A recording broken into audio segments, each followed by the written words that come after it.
Good morning বন্ধুরা, সবাই কেমন আছো? আশা করি আমার বন্ধুরা সবাই ভালো আছে। বন্ধুরা, আমরাও সবাই ভালো আছি। দেখো, রোজকার দিনের মতন যেমন আমার প্রথম কাজ বিছানা গোছানো, বিছানা কিন্তু টান টান করে গুছিয়ে নিয়েছি। আলনাটাও গোছানো হয়ে গেছে। যাই হোক, আমার এই ঘরটা গুছিয়ে ওই ঘরে গেছি, গিয়ে দেখি না তোমাদের ভাইপো নেই। বলছি, কিরে দুষ্টু, কোথায় গেলি? দেখি না ওয়াশরুম থেকে সারা দিচ্ছে। মা, আমি ওয়াশরুমে রয়েছি। তো দেখি না ও স্নান করছে। আমি যে এখন স্নান করছিস? বলছে, মা শরীরটা ভালো লাগছে না, জন্য তাড়াতাড়ি করে স্নানটা করে নিচ্ছে। সকাল সকাল স্নান করে নিচ্ছে। ওর নাকি রাত্রেবেলা শরীরটা খুব খারাপ খারাপ লাগছিলো। তো যাই হোক, ও বেরিয়ে আসতে তারপরে আমারও সমস্ত কাজ হয়ে গেছিলো। আমি স্নান টান করে চলে এসেছি ঠাকুর দিতে। এদিকে কিন্তু আমার ঠাকুরও দেওয়া হয়ে গেছে। ঠাকুর ফাকুর দিয়ে এবারে কী বলো তো, মুড়ি বাড়বো। তোমাদের ভাইকে বললাম, কিরে মুড়ি বাড়বো? তো বললো কি না, মা আমি কিচ্ছু খাবো, আমার শরীরটা ভালো লাগছে না গো। আনলে কিচ্ছু খাবি না? মুড়ি খাবি না? না তাহলে ফাটা পরোটা খেতে ইচ্ছা করলে ফাটা পরোটা খা। বললো কি না, না আমি কিচ্ছু খাবো, আমার শরীরটা কেমনই করছে, আমি দুটো জল বিস্কুট খাবো, তুমি তাতে করে রান্না করে নাও আর একবারে ভাত খেয়ে নেবো। তো আমি একটু টক দই দিয়ে মুড়ি বেড়ে নিয়েছি। বললাম, তাহলে আমার থেকে দুগাল খা। বললো কি না, আমি খাবো না।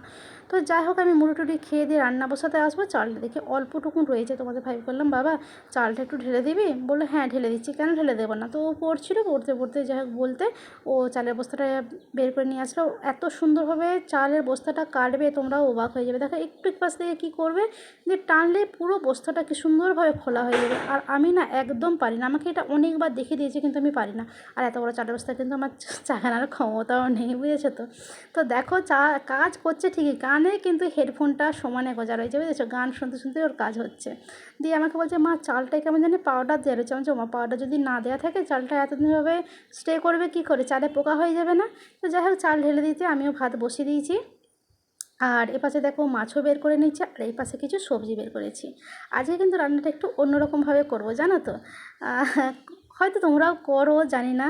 যাই হোক, এটা আমি অনেক দিন আগে করেছিলাম, আবার অনেক দিন পর করছি, কারণ ছেলে তো সব রকম রান্না খেতে চায় না, সব রকম সবজি খেতে চায় না, ওই জন্য। তো যাই হোক, আমার দেখো রান্না হয়ে গেছে। আজকে আমি রান্না করেছি কী বলো তো, উচ্ছে দিয়ে আলু দিয়ে কাতলা মাছ দিয়ে ঝোল, আর করেছি চিচিঙ্গা ভাজা, আর করেছি ভাত। আর উচ্ছে দিয়ে মাছ দিয়ে ঝোলটা খেতে কিন্তু সত্যি কথা বলছি ভীষণ মানে ভীষণই ভালো লাগে।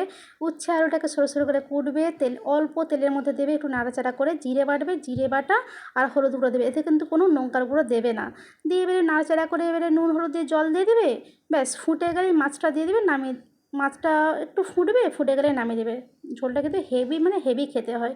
তো যাই হোক, দেখো ঘরে যা যেমতো মানে যা যেসব কাজ ছিল, ধোয়া পাগলা করে টরে কিন্তু তোমাদের ভাইপো আর আমি ভাত বেড়ে নিয়ে বসে গেছি।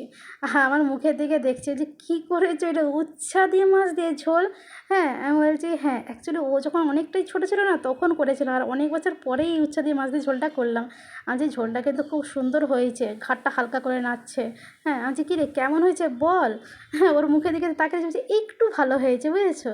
তো যাই হোক বন্ধুরা, এই ছিল আমার আজকের ভিডিওটা যদি তোমাদের ভালো লেগে থাকে লাইক কমেন্ট শেয়ার করো। আর বন্ধুরা সবাই ভালো থেকো, সুস্থ থেকো। আজকের মতন টাটা।